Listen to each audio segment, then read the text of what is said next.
기회에 대해서 어떻게 생각하세요? 기회. 무언가를 얻고 싶다면 저는 고통이라는 값을 지불해야 된다고 생각을 해요.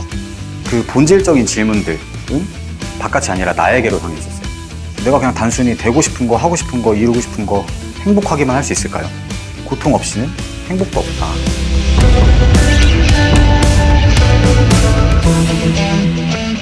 메시지를 드리기 앞서서 저는 제가 추구하는 가치에 대해서 좀 설명을 드리려고 하거든요. 제가 추구하는 가치는 첫 번째는 시간이에요, 시간. 뭐라고요? 시간. 네, 그리고 두 번째는 나. 네, 오늘 주제와도 같죠. 온전한 나 찾기. 두 번째 나. 그리고 세 번째, 삶의 기본값이에요. 무슨 말인지 쉽죠? 삶의 기본값. 네, 알아두고 있으시면 이따가 조금 도움이 되실 거예요. 가치는 시간, 나, 삶의 기본값. 저는 이제 두 가지를 전공했는데 주전공은 이제 경영이었고요.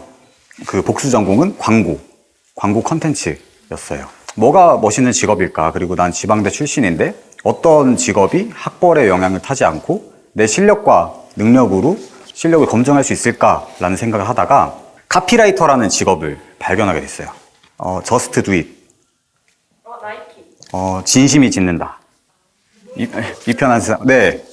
그리고 침대는 과학이다. 에이스. 네. 이렇게 어떤 문구를 보면은 브랜드를 생각하게 만들죠. 그리고 또 더 나아가서 상품을 판매하게 만드는 광고 문구를 쓰는 직업이 카피라이터거든요. 이제 카피라이터가 되고 싶은 거예요. 학벌을 안 보고 실력만 본다니까. 그래서 열심히 검색을 하기 시작했어요. 카피라이터는 어떻게 돼야 돼? 어떤 부분들이 취업에 유리할까라는 걸 찾다 보니까 공모전이라는 게 있죠. 광고 공모전이 있었어요. 광고 문구에 대한 공모전. 그런 것들을 입상을 많이 할수록 도움이 많이 된대요. 그래서 그때부터 그런 것들을 준비했어요. 하지만 이제 제 주변에서 여자 동기들은 토익도 따고 대활동도 하고 그리고 다른 기타 여러 가지 일들을 하는데 나는 뒤처질 수 없겠다 해서 공모전도 준비했지만 그런 나머지 스펙이라고 불리는 것들 있죠. 그런 것들을 준비하기 시작했어요. 진짜 열심히 했거든요. 잠을 못 잤던 적도 많고 보통 한두 시간씩 잤던 것 같아요. 대전에서 대학교로 나왔는데 서울로 대활동 왔다 갔다 하기도 하고 토익 학원, 공모전 이런 것들 준비하니까 잠을 잘 시간이 없는 거예요. 나 열심히 살고 있는 거 맞는 것 같은데 이렇게 뭔가 되는 거 없지? 남들 따라서 다 하는데 이렇게 안 되지? 라는 생각들이 들더라고요. 그때부터 뭔가 좀 시작이 됐던 것 같아요. 이거 나 열심히 하고 있는 거 맞나? 내 인생을 좀 돌이켜보니까 뭔가는 했는데 남는 게 없어요. 주변의 친구들도 내가 이렇게 뭔가 열심히 하고 안 만나니까 떨어져 나가고 내가 지금 취업을 잘한 상태도 아니고 내 건강은 잠도 못 자고 밥도 못 먹느라고 좀 해치고 나한테 남는 게 없구나. 난 어떻게 해야 될까? 라는 생각을 하다가 보니까 그리고 이제 그때 당시 제가 엄청나게 좌절을 느끼던 때였는데 왜 그랬냐면 카피라이터가 되고 싶어서 공모전에 나갔다고 했잖아요. 저는 과장 조금 보태면 한 100번을 나갔던 것 같아요. 근데 입상을 몇 번 했을까요? 아예 안 하진 않았는데 한 번 했어요. 근데 한 번 한 것도 좀 웃긴 게 참가자 모든 사람들한테 입상 주는 거예요. 그런 식으로 입상을 했어요. 그러다 보니까 그 말이 100번 공모전이지 그걸 준비하려면 아까 카피라이터가 상품을 판매하는 거랬잖아요. 상품도 분석하고 여긴 어떤 생각을 하고 있고 소비자의 이제 지갑에서 돈을 꺼내게끔 하는 그런 것들은 어떻게 해야 될까 고민을 해야 되잖아요. 그 고민이 짧게는 일주일, 길게는 한 달이에요. 제 대학생을 거의 2년은 날아간 거겠죠. 그러다 보니까 저는 이제 좌절감이 엄청나게 드는 거예요. 나는 진짜 학벌 때문에 능력이랑 실력만 보는 직업을 선택하려고 했는데 능력이랑 실력도 없네. 나 어떻게 해야 되냐? 어떻게 이 난관에 헤쳐나가지? 잘할 수 있는 거 아무것도 없는데? 그때 처음으로 스스로에 대한 고민을 하기 시작했던 것 같아요. 스스로에 대한 고민. 나 왜 살지? 라는 고민이었어요. 친구한테 너 왜 살아? 물어보면 싸우게 되죠. 네. 처음 저한테 물어봤던 질문은 너무나도 거부감이 들더라고요. 왜 살지? 근데 그 생각은 삶의 본질을 내가 왜 살아가고 있는지, 어떤 방향으로 나아가고 있는지에 대한 고민이라고 생각하거든요. 누구나 자기 그 어떤 본질적인 부분들, 가장 감춰져 있던 것들을 건드리게 되면 움츠리거나 아니면 좀 거부감을 보이거나 이래요. 그럴수록 계속 물어봐야 되더라고요. 뭐 하지? 나 좋아하는 거 뭐지? 나 하고 싶은 거 뭐지? 이런 생각들이 들기 시작하더라고요. 그래서 많은 고민들을 하다 보니까 저는 사람들이 보고 듣고 즐기는 그런 컨텐츠 있죠. 뭐 광고가 될 수도 있고 영상이 될 수도 있고 글이 될 수도 있고 그런 컨텐츠를 좋아했더라고요. 그래서 나 컨텐츠를 진짜 잘 만들어 봐야겠다 라는 생각으로 그때 당시 페이스북이 유행을 했거든요. SNS 중에서 사람 소리 하나라는 페이지를 만들었는데 사람들의 고민을 들어준다는 어떤 좀 거창한 포부였어요. 컨텐츠를 잘 만들려면 이 사람들의 마음을 알아야 돼 라는 생각이 있으니까 이 사람들의 마음을 알려면 마음속 가장 깊은 곳에 있는 건 고민이니까 내가 그 고민을 들어주면 사람들에 대해서 조금 더 잘 알게 될 거야 라는 취지였거든요. 그래서 고민을 들어주자 라고 하고 엄청나게 거창하게 시작했는데 고민을 아무도 안 보내더라고요. 거의 한 4개월, 6개월 동안 아무도 안 보내요. 근데 지금 생각해보면 당연하죠.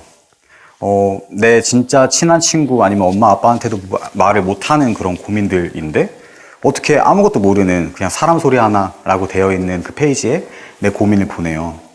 그래서 제가 했던 일이 있어요. 고민을 만듭니다, 제가 이제. 대전에 사는 40대 여자입니다. 아들이 말을 안 들어요. 어떻게 해야 될까요? 하면 이제 제가 또 답변 달아요.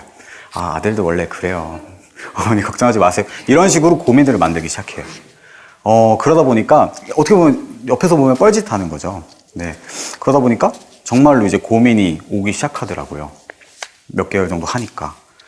신기했죠. 그래서 전 진심을 다해서 답변을 했어요. 어느 날은 어떤 사람이 메시지를 보내줬는데 제가 답변을 했잖아요. 답변에서 그 좋은 글귀, 좋은 문장만 뽑아낸 그거를 이제 다 모았어요. 그래서 어떤 갤러리에 올려서 위로되는 글귀, 위로되는 글이에요 하고 올려준 거예요. 근데 그걸 보고 저는 이제 좀 충격을 받았죠. 이게 위로가 되는구나. 정말 누군가한테 공감이 되는구나. 근데 그러면서 제가 생각이 들었던 건 제가 카피라이터가 되고 싶어서 공모전에 엄청나게 많은 시간을 투입했고 노력을 했잖아요. 카피라이터는 뭐죠? 한 문장으로 사람의 마음을 사고 지갑을 열게끔 만드는 직업이잖아요. 내 그 노력들이 여기에 쓰이는구나. 그게 쓸모없거나 헛되지 않았구나 라는 생각이 들더라고요. 그래서 아무튼 그렇게 글을 계속 쓰다 보니까 사람들 반응도 있고 고민은 이제 만들지 않고 계속해서 글을 쓰기 시작했어요. 인지도라고 할까요? 팔로워들이 점점 많아지고 저를 알게 되시는 분들도 점점 많아지게 되더라고요. 그러면서 한 가지 이제 욕심이 또 생기게 됐어요. 그럼 책을 내보는 거 어떨까? 이 글들을 모아서. 근데 여러분들 어때요? 하고 싶은 것들이 생겨서 하고 있는 건데 또 하고 싶은 것들이 생겨버리잖아요. 네, 그렇게 책을 출간하고 싶다는 마음이 또 신기하게 들더라고요. 그래서 책을 출간하면 어떻게 해야 될까라고 좀 찾아보니까 출판사랑 이제 컨택이 돼야 돼요. 근데 제가 출판사 아는 사람도 없고 아무도 모르니까 출판사에 이제 투고를 하기 시작했어요. 그렇게 70개를 쓴 거예요. 썼는데 결과는 어땠을까요? 다 안 받아줬어요. 70군데에서. 그럼 보통 좌절을 하잖아요. 또 안 되네. 나 뭐 잘하는 게 뭐야. 이러겠는데 그런 마음들이 안 들더라고요. 이거 어떻게 출간해야 될까? 이거 또 다른 방법을 찾아야겠다 하는 마음이 들더라고요. 근데 아까랑 좀 비교되죠. 아까 공모전이 안 됐을 때는 나 진짜 못난 사람이다. 나 너무 진짜 쓸모없다. 잘하는 거 아무것도 없구나 라는 생각이 들었는데 이게 안 됐는데 이거에 대해서는 방법을 찾게 되는 거예요. 계속해서. 이 차이점은 뭘까요? 동기부여. 그쵸? 내가 좋아하는 일, 하고 싶은 일이기 때문에 좌절할 일들이 생기더라도 그렇게 크게 개의치 않고 다른 방법들을 찾고 그리고 주변에서 뭐라고 하던 간에 난 계속 내 갈 길 가겠다. 어떤 묵묵하게 걸을 수 있는 힘을 만들어주게 되더라고요. 그렇게 어떻게 이제 책을 출간하고 싶어서 보니까 크라우드 펀딩이라는 제도가 있었어요. 예를 들어서 내가 책을 만들고 싶은데 한 500만 원 정도가 필요해요. 그럼 500만 원을 후원을 받아요. 그래서 이 500만 원이 목표 금액을 달성하면 내가 책을 만들어서 너네들한테 보내줄게 라는 그런 어떤 후원과 약속의 문화 같은 느낌이거든요. 그때 당시엔 좀 생소하기도 했고 이런 방법들이 있다고 해서 모으기 시작하죠. 근데 제가 이제 고민을 들어줬던 분들 그리고 제 글에 위로를 받았던 분들은 후원을 해주셨어요. 한 200만 원까지는 순조롭게 모이더라고요. 근데 나머지 300만 원이 이제 관건이잖아요. 지금 300만 원 모으려면 모을 수 있으세요? 좀 힘들죠. 알바를 하더라도 그렇고. 저도 딱 비슷한 나이였던 것 같아요. 22, 23. 근데 300만 원 모으기 힘드니까 제 지인들이 이제 활용하기 시작합니다. 저도 여기 뭐 과 대표분들 많다고 했잖아요. 저도 뭐 약간 노는 것도 좋아하고 해서 과대표도 하고 뭐 총학생회도 하고 많이 했었는데 그러다 보니까 알게 된 사람들도 많아지잖아요. 그래서 카톡을 보니까 한 1000명 정도가 있더라고요. 15,000원만 후원해줘 라고 다 카톡을 보내요. 쌩깐 사람이 80%, 그때 이제 인간관계를 한번 정리했고요. 네. 쌩깐 사람이 한 80% 정도 되고 나머지 20% 중에서 10%는 응원해줬어요. 잘해봐. 그래, 한번 해줄게. 근데 나머지 10%는 저한테 모진 말들을 하더라고요. 야, 그 돈이면 좀 치킨 사 먹겠는데? 보통 같았으면 좀 마음이 아팠을 것 같아요. 근데 마음이 아프지 않고, 이거 그래도 안티팬은 결국 팬이라는 증거구나 라는 생각으로 열심히 모았어요. 근데 그러다가 행운이 좀 찾아왔던 게 조그만 출판사에서 연락이 온 거예요. 나머지 크라우드 펀딩 금액을 후원해 줄 테니까 자기네 출판사와 출간을 하자. 그렇게 해서 책이 출간이 됐어요. 근데 또 운이 좋게도 그 책이 베스트셀러가 됐어요. 이전 제 4년들은 어땠을까요? 12년부터 16년도. 그냥 남들이 하라는 대로 했던 거예요. 내가 뭔가를 잘 하고 싶고 되고 싶으면 인터넷에 물어봐요. 되는 법, 하는 법. 질문이 바깥으로 향해져 있었어요. 근데 16년부터 20년도까지의 저는 좀 달랐어요. 물론 뭐 방법들이야 인터넷 찾아보겠지만 그 본질적인 질문들은 바깥이 아니라 나에게로 향해 있었어요. 넌 뭘 좋아해? 넌 뭘 할 때 행복해? 넌 뭘 할 때 즐거워? 뭘 할 때 슬퍼? 뭘 할 때 감탄해? 그런 질문들을 하니까 제 가치는 1.3배가 아닌 뭐 497배 이런 식으로 달성을 할 수 있었던 것 같아요. 처음에는 이렇게 사람들이 손가락질을 해요. 너 뭐 해서 되겠어? 뭐 안 될 거야? 이렇게 하는데 나중에는 이제 계속 듣지 않고 하다 보면은 손가락이 하나 둘씩 펴져요. 근데 여기도 펴지겠죠? 그럼 양손이 다 펴지죠. 사람들은 저한테 뭘 해줄까요? 네. 처음에 손가락질 하던 사람들이 저한테 나중에 되니까 박수를 쳐주더라고요. 이런 경험을 하니까 전 짜릿함을 많이 느꼈어요. 그래서 여러분들도 어쨌든 제 얘기를 듣고 조금 삶의 어떤 연료로서 활용을 해서 손가락질해서 박수를 받는 그런 일들, 그런 경험들을 했으면 좋겠어요. 제가 처음에 했던 3가지 추구하는 가치에 대한 이야기 기억나요? 네. 첫 번째 뭐였죠? 시간.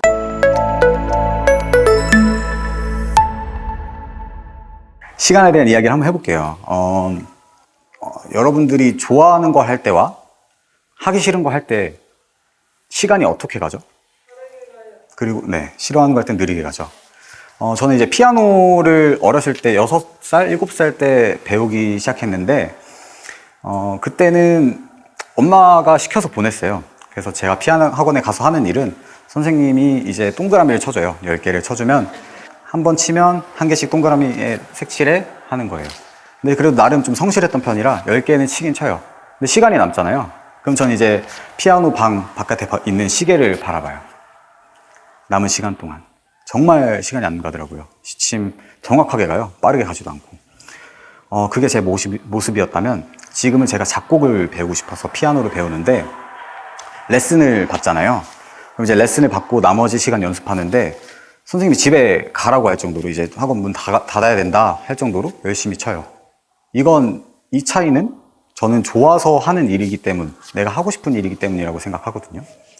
근데 여러분들 지금까지 살아오면서 어땠어요? 좋아하는 일, 하고 싶은 일들을 했던 적이 있나요? 지금 이렇게 하는 것 너무 당당하죠. 근데 보통의 제가 만나본 사람들은 그렇지 않더라고요. 너 좋아하는 일 뭐야? 하고 싶은 일 뭐야? 하면 대답을 못해요. 왜냐? 저희는 이제까지 살아오면서 해야만 하는 일들을 능숙하게 처리하는 것에 대한 교육을 계속 받아왔다고 저는 생각을 해요. 저도 그랬고 여러분도 아마 똑같을 거라고 생각하거든요. 학교에서 시험을 보죠. 중고등학교 때. 근데 내가 흥미가 없는 과목이에요. 수학이 싫고 국어가 싫고 영어가 싫은데 내가 흥미가 없는 과목일지라도 계속해서 공부해야 돼요. 하기 싫은 거지만 해야만 했어요. 그리고 평가받았어요. 해야만 했던 일인데 평가받고 난 잘하지 못하면 너 왜 이렇게 못해? 그리고 스스로도 나는 진짜 소질이 없나 봐. 나 뭐 잘할 수 있을까? 의기소침해지고. 그런 환경들에 전 익숙해져 있다고 생각을 하거든요. 그럼 여기서 질문을 하겠죠. 해야만 하는 일들 말고 좋아하는 일, 하고 싶은 일들을 어떻게 찾아? 라는 질문들. 경험해 보는 거라고 생각해요. 왜냐면 저는 사람에게 누구나 한 가지 특별한 능력이 있다고 생각하거든요. 근데 이제 물어보면은 정말 당당해서 그러는 거지 아닌 사람도 많아요. 아니야, 뭔 특별해. 라고 하는데 그렇게 아니라고 하는 사람들조차 한 가지씩 꼭, 한 가지 이상씩 꼭 특별한 능력을 갖고 있다고 저는 생각을 해요. 근데 이 능력들을 못 찾는 건 결국 해보지 않아서라고 저는 생각하거든요. 예를 들어서 손흥민 선수, 김연아 선수, 그들이 만약에 회사원이었다면 이른 나이에 그 정도의 커리어를 이룰 수 있었을까요? 뭐 운이 좋아서 아니면 실력이 더 좋아서 더 잘 맞아서 잘 될 수도 있었겠지만 저는 아니라고 생각해요. 어떻게 보면 특별한 능력을 어렸을 때 찾아서 발전시킨 거고 어떤 사람은 특별한 능력을 갖고 있지만 평생 죽을 때까지 모르고 살아가는 경우도 있겠죠. 근데 하고 싶은 일을 찾는 거, 그리고 좋아하는 일을 찾는 거, 그리고 내가 어떤 특별한 능력을 갖고 있는지 알게 되는 건 결국 아까 말씀해 주셨던 것처럼 경험해 보는 거. 무언가를 해봐야 알 수 있다는 거죠. 그래서 일단은 뭐가 됐든 간에 했으면 좋겠어요. 그리고 하면서도 여러 가지 생각이 들겠지만 쓸모없을 거란 생각은 안 했으면 좋겠어요. 왜냐면 제가 카피라이터 공모전 나가서 계속 떨어졌을 때도 쓸모없진 않았잖아요.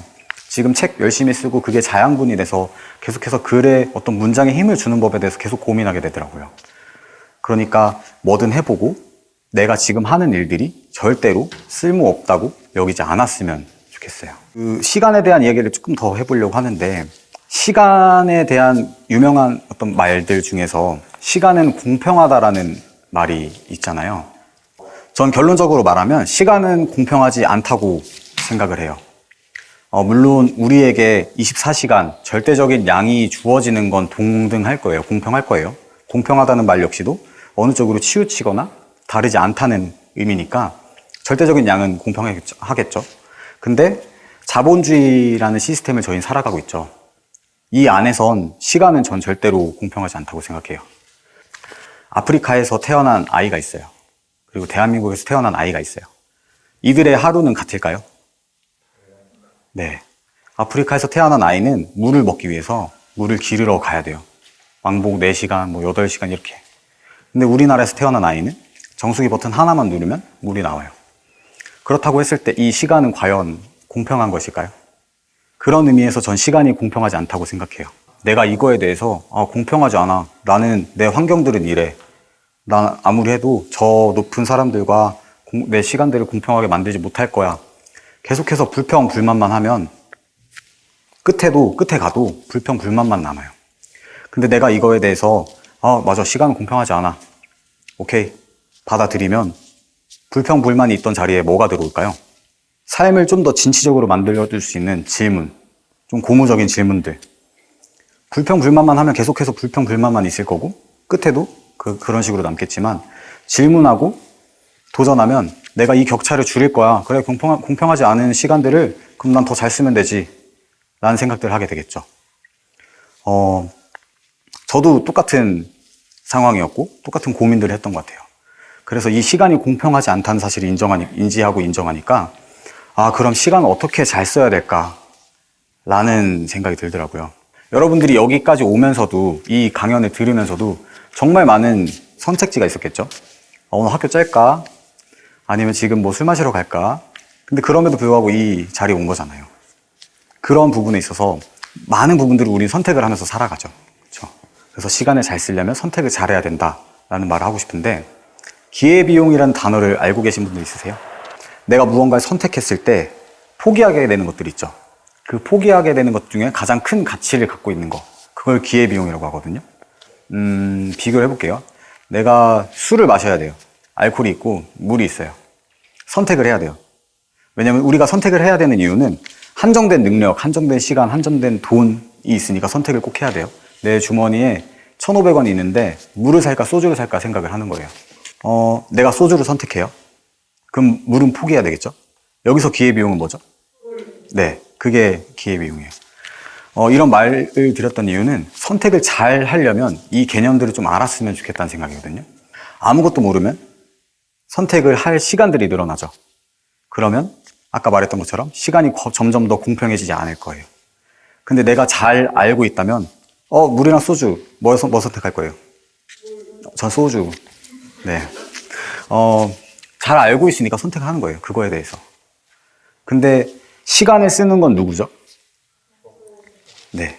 선택을 하는 것도 나죠. 그러려면 이 본질적인 거는 나를 잘 알면 선택을 잘 할 수 있고 시간을 잘 쓸 수 있다는 이야기가 되겠죠. 네. 나를 잘 아는 방법들은 뭐가 있을까요?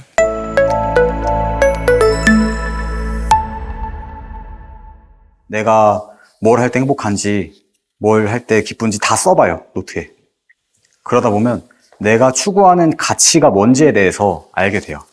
이제까지 여러분들 거울을 보면 여러분들이 보고, 듣고, 먹고, 만나왔던 모든 사람들의 선택의 총합, 선택의 결과물들이 거울 앞에 있는 자신이에요. 그리고 내가 꿈꾸고 있는 것들, 그리고 내가 앞으로 선택하고 있는 것들, 보고 듣고 먹고 마시고 만나는 모든 사람들의 선택의 결과물들이 내 미래의 모습이 될 거고요. 그래서 난 뭘 좋아하지, 그리고 뭘 어떻게 해야 되지, 이런 것들을 쭉 적어봐요. 항목들을 나눠줬죠. 행복할 때, 슬플 때, 좋아하는 거, 내가 만난 사람. 그것들의 일련의 공통된 요소들이 있을 거예요. 그게 내가 추구하는 가치가 될 거예요. 내가 추구하는 가치를 알면 내가 추구하는 가치가 뭔지 안다는 건 삶의 본질을 안다는 거랑 비슷하다고 생각하거든요. 왜 살아야 되는지. 근데 그걸 알게 되면 우리가 인생이라는 여행을 하잖아요. 그럴 때 뭐 길을 조금 헤맬 수도 있고 아니면 잘못 갈 수도 있고 넘어질 수도 있고 한데 결국 중심으로 돌아올 힘을 갖게 되는 거라고 저는 생각을 해요. 근데 내가 추구하는 거, 그리고 내가 뭘 좋아하지 이런 걸 알고 싶고 나에 대해 알고 싶을 때 막 질문을 하는데 이걸 방해하는 요소들이 있어요. 다른 사람들이 나에 대해서 알고 있는 것들을 많이 방해해요.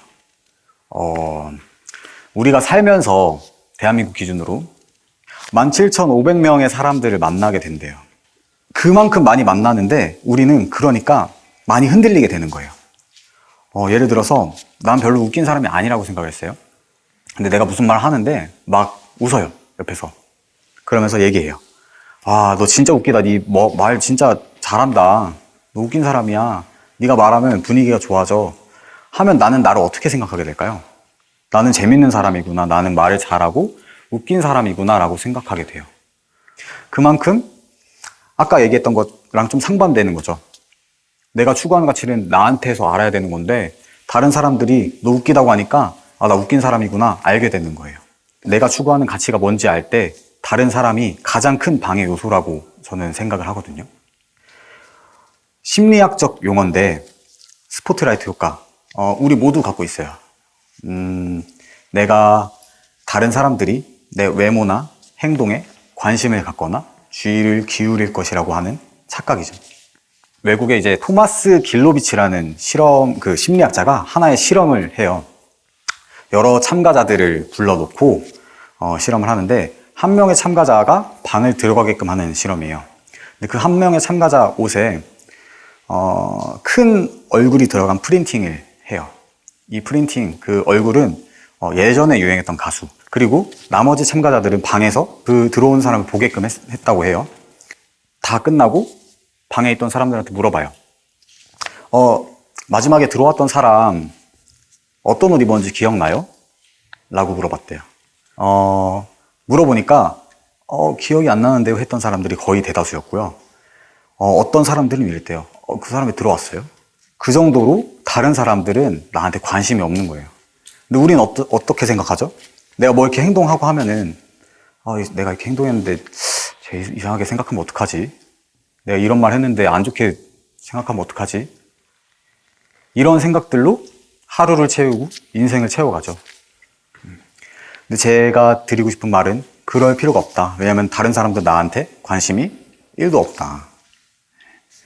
그래서 살다 보면 내 기준과 잣대가 있을 텐데 어느 순간 생각해보면 타인의 기준과 잣대인 순간들이 있을 거예요.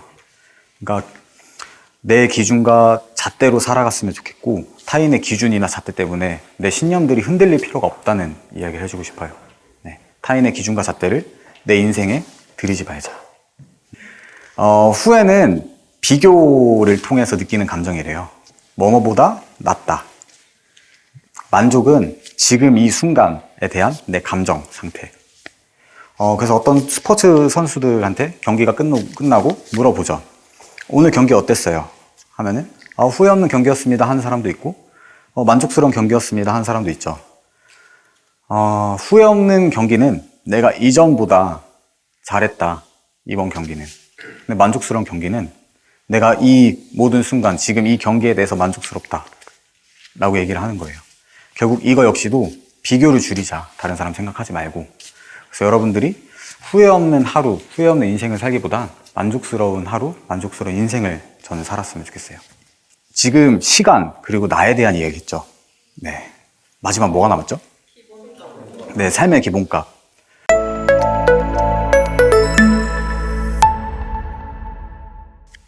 저는 삶의 기본값을 고통이라고 생각해요. 고통에는 여러 가지 종류가 있을 거예요. 불안함, 두려움, 우울, 좌절, 실망, 슬픔. 근데 그걸 전 삶의 기본값이라고 생각해요. 다른 이야기를 좀 넘어가면, 쾌락이라는 단어 들어봤어요? 인간의 쾌락을 수치로 표현한 게 있어요. 1부터 150까지고요. 하나 지표를 주면 독서 있죠. 독서는 10 정도의 수치예요. 이렇다고 했을 때 첫 키스 1. 네, 첫 키스 1이에요.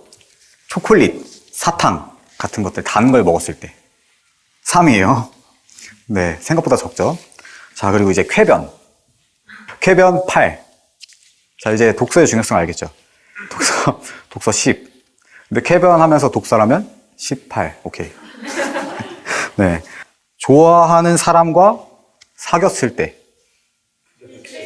70? 110? 80.